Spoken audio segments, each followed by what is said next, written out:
said government will not pay compensation for such illegal structures. Patience John, who was at the service, reports. While appreciating his people for putting together the Thanksgiving service, Governor advised the people against erecting illegal structures on areas meant for government projects, describing such actions as counterproductive.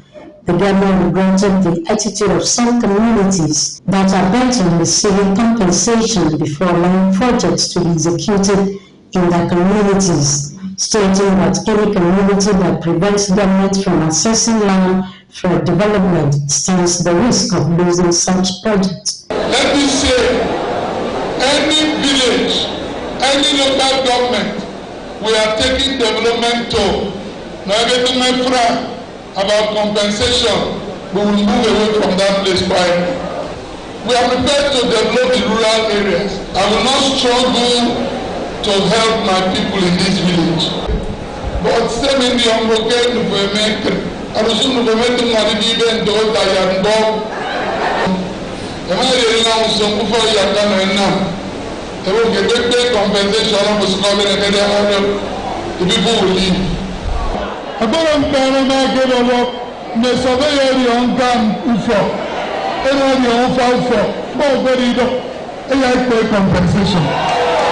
But when I about them, I can't give me a very organ for now, you know. The box, you, one box, you, I can record me, Paul will have one box, you, now development is happening. Governor Moyo of the service paid tributes to the late paramount ruler of the area, Edward James Obot, who he described as a light bearer in the local government that brought some developmental projects to the area, and he prayed for the repose of his soul. The governor was accompanied by his wife, Mrs. Patience Umono, the deputy governor, Senator Okunayani, the secretary to the state government, Prince Inabenwa, members of the judiciary, and political stakeholders. Patience John, Akbc News. The people of Ikwerikwenudo village in Nsurubim local government area on Sunday went to God in thanksgiving at the Apostolic Church, Ikwerikwenudo area headquarters, for the emergence of their son, Pastor Moino, as governor of Akwa Ibom State. Government House reporter Patience John says the wife of the governor, Mrs. Patience Umono, the deputy governor, Senator Akoreyanyi, and other government officials were in attendance, while the governor was honored with Joshua Award by the church community. At the interdenominational service, Governor Moyo took the only Bible reading, said it was pertinent to return to his roots to thank God who made him successful at the polls. The governor appreciated clergymen from all the churches in Ikwerikwenudo village who came together in prayer and other forms of support that have helped him assume leadership as the governor of the state.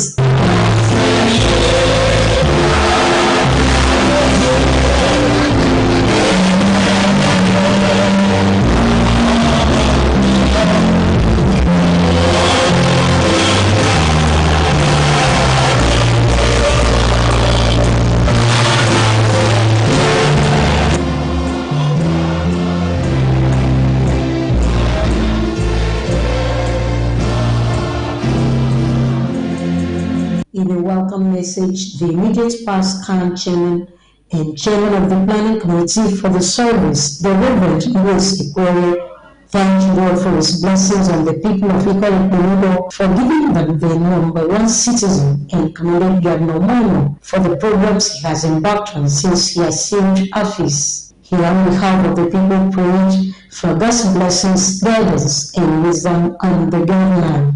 Preaching on the theme of the Thanksgiving, the man after God's heart, the area superintendent of the Apostolic Church, Ikwerikwenudo area, Eket Field, Apostle Ezekiel Inyam, likened the governor to the biblical David, who was chosen by God to lead his people. He advised the governor to imbibe the virtues of compassion, love, and humility while wishing him success in office. When God says that thing has to come to pass. Hallelujah. The Bible says God will bring to pass what he has appointed for me. The Thanksgiving service featured intercessory prayers and thanksgiving by the governor and his entourage. Precious John, Akbc News. To put an end to the restive spell recently experienced in Eastern Obolo local government, the people of the area have held a unity walk to affirm their willingness to seek lasting peace. The rally took them through major streets of the area up to the Obolo Hall, where the youths presented a peace charter. Juliet Richards tells us more. Accompanied by cultural groups, youth of Eastern Obolo with placards announced their willingness to embrace peace and partner the Moino Arise agenda.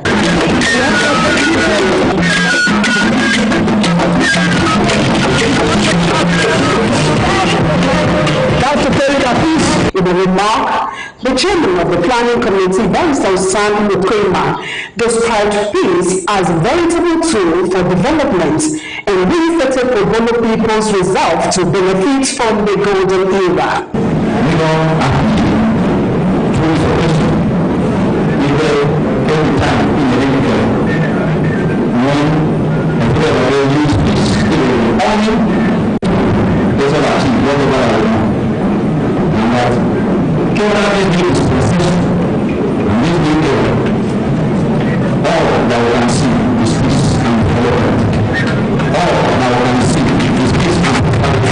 In a paper presented by the Chairman Elders Forum, Sir Adasi Ibulum, on conditions precedents for community growth, opined that only peace can promote growth and development of society. The protocol indicates the function in community growth and development is peace. Peace is taken to be a state of being in which there is no war, a state of being free from dissension. Peace is so important in the world that even the living will tell the dead, I don't like it.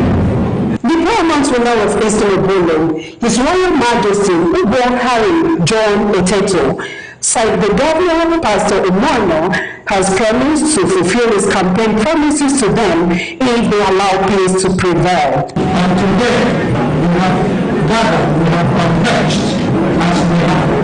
We talk about the promise of Eastern Obolo. I bring peace always, and then peace is my tongue. I give peace. I bring peace. And whatever I do, it gives peace. Because I know that without peace, there will be no. Similarly, stakeholders, including the State House member representing Ikolabasi, Eastern Obolo constituency, clan head, council chairman, and the regional manager of Sterling Group of Company, and others also preached the message of peace.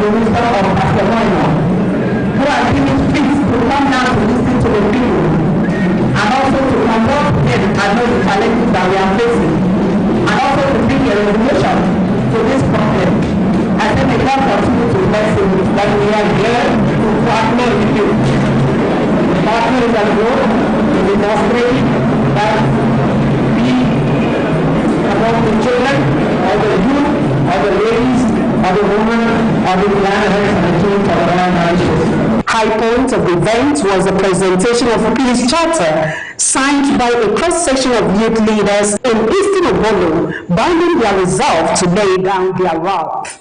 We declare that going forward, one, we the youths shall do everything within our powers to promote harmony and prevent conflict with our neighboring communities.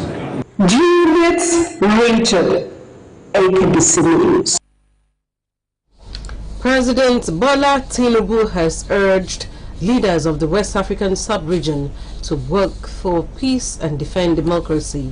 President Tinubu, who was unanimously elected as chairman of the 16th Nation Economic Community of West African States, ECOWAS, at the 63rd Ordinary Session of the Authority of Heads of State and Governments of Sub-Regions, reflected on the threat to peace in the region, which has reached alarming proportion with terrorism. The president unfolded his agenda for elaborate socio-economic plans for the sub-region and encouraged trade and investment among member states. President Tinubu said Nigeria will organize a trade and investment summit in October to draw home the importance of private sector-led economic growth in the sub-region. The ECOWAS chairman called for improved private sector participation in the effort towards the economic development of member states as well as their social integration. Meanwhile, former President of Nigeria, Muhammadu Buhari, has expressed his congratulations to President Bola Tinubu following his election as the new chairman of the Economic Community of West African States, ECOWAS. According to his spokesperson, Garba Shehu, as announced during the 63rd Ordinary Session of the Authority of Heads of State and Government of ECOWAS, held in the Republic of Guinea-Bissau, Buhari expressed his delight upon hearing the news and emphasized on the significant responsibility placed on Tinubu's shoulders. The former Nigerian president urged citizens to support President Tinubu, ensuring he does not disappoint the people, and pray the Almighty guide Tinubu's tenure towards the restoration of ECOWAS as a stronghold of democracy, good governance, and a leader in combating terrorism and climate change across this continent. The federal government has drafted a policy as a minimum academic standard which would require that graduates possess an ICT knowledge before graduation. The Executive Secretary, Tertiary Education Trust Fund, TED Fund, Mr. Sonny Echono, stated this at the 2023 workshop for beneficiary institutions in North Central Zone held in Abuja. Mr. Echono said bridging the digital skills gap would help reduce graduates that are globally competitive. He stressed the importance of digital technology as a way of advancing research of the beneficiary institutions and the nation at large. The Executive Secretary said digital illiteracy was necessary as the country was not producing enough skilled manpower, and that will serve the country's 220 million people.